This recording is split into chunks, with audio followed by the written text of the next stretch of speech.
চেতনায় বাংলাদেশ। তারেক ভাই আমাদের কলিজার ভাই ছিল।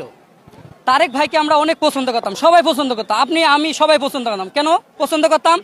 তখন তারেক ভাই সত্য কথা বলতো, এই জন্যই পছন্দ করতাম।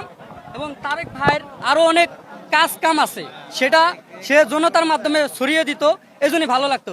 জুলাই আন্দোলনের সময় সে বলে, আমি বলে জুলাই আন্দোলন করছে, এবং তার সাথে যারা কর্মী আছে তারা আসলে কলাম জুলাই আন্দোলনের সময় তাকে ছিল না। এই যে রাত 12টা বাজে সবাই আইছে এই আমরা শহীদ মিনারে ফুল দিতে, তারেক আসে নাই কেন? সে তার বউ নিয়ে ঘুমাইছে, সে আসতে পারবে না। তো সে ইসলামকে অপছন্দ করে, ইসলামকে যারাই পছন্দ করছে তারাই ভাইরাল হয়েছে, ভাইরাল হওয়ার জন্যই তারা সে আসে। এবং তাকে দেখেন বেলা যেগুলো জুলাই আন্দোলন শেখ হাসিনা ছিল, তখন বিএমপি কন অন্য দল কান জামাতের সাথে একবদ্ধ ছিল, একবদ্ধ হয়েই তারা মিশছে।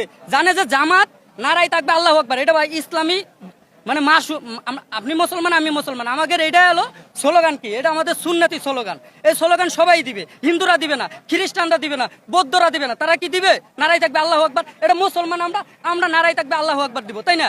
এবং খালেদা জিয়া বলছিল যখন নিজামী সাহেব, তারপরে যে সাইদি সাহেব, আরো যে 13 জন মারা গেছে তাদের নামটা আমার মুস্তুরান আসতেছে না, কাদের মোল্লা, নিজামী সাহেব, এরা যারা ছিল তাদের বলছে খালেদা জিয়া তারা রাজাকার ছিল না।